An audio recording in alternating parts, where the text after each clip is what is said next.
As experiências artísticas de vanguarda, que eclodiram com enorme vigor e criatividade no início do século XX, encetaram à perspectiva um poderoso e inaugural cheque, mediante ações de crescente repúdio ao caráter representacional da pintura, e que implicariam na subtração dos vestígios da terceira dimensão no plano pictórico. Então, o que pretendo ao recolocar a perspectiva em xeque? Antes de tudo, é pertinente examinarmos duas fontes teóricas principais: o pintor Piero della Francesca e o grande humanista Leon Battista Alberti. No Tratado de Prospectiva Pingendi, Piero apresenta as três partes da pintura: desenho, medida e cor. A perspectiva está totalmente identificada com a medida e divide-se em 5 partes: a visão, a forma da coisa vista, a distância entre o olho e a coisa vista, as linhas que partem da coisa vista e caminham até o olho, e, finalmente, o termo, no caso, o próprio plano pictórico, sobre o qual pretende-se representar a coisa vista.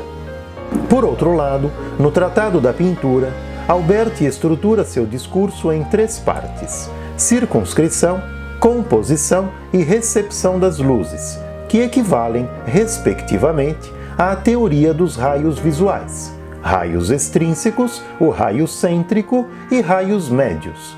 Vale lembrar que, para Alberti, quando olhamos para um objeto, forma-se uma espécie de pirâmide visual, em que os raios extrínsecos medem as quantidades exteriores da orla desse objeto. Os raios médios qualificam as superfícies conforme a natureza de seu dorso, e o raio cêntrico, príncipe dos raios, determinante para a construção perspectivista, estabelece a verdadeira grandeza da obra do pintor, que é a composição de uma narrativa, porque, simplesmente, ut pictura poiesis, isto é, assim como o ser pintura é, o ser poesia também é. Piero é geométrico, Alberti é retórico. A pintura, segundo Piero, é termo mediador entre a visão e a coisa. De acordo com Alberti, a pintura é véu translúcido, seção da pirâmide visual.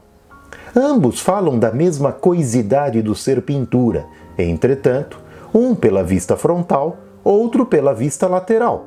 Da conveniência dessas duas vistas emerge a fuga, que, soberana, comprova-se pela terceira e derradeira vista, o topo. Desculpe a objeção, Genaro, mas eu não percebi o cheque. Onde ele se encontra mesmo? O cheque à perspectiva reside na reconstrução volumétrica da pirâmide visual, cuja base é a própria realidade pictural, sobre a qual aventura-se uma tessitura simples e convergente de linhas que evocam os raios visuais e que culminam com o inusitado exercício da fisicalidade do ponto de fuga. Digamos que a sabedoria pictórica depende do modo de se problematizar a representação dos volumes através dos planos. Depende do arquitetar as figuras como se elas fossem pequenas âncoras sobre as quais nossas esperanças se aliançam. Depende de como isso tudo foge de nós para bem longe, e quanto mais longínquo o recuo, mais profunda é a convicção de nosso alcance à fuga. Neste sentido, o cheque à perspectiva, que poderia parecer o endosso modernista de caráter dubitante e questionador, é, ao contrário, a garantia de sobrevivência da própria pintura. Em suma, a perspectiva é o salvo-conduto que a pintura possui para ser mais vívida,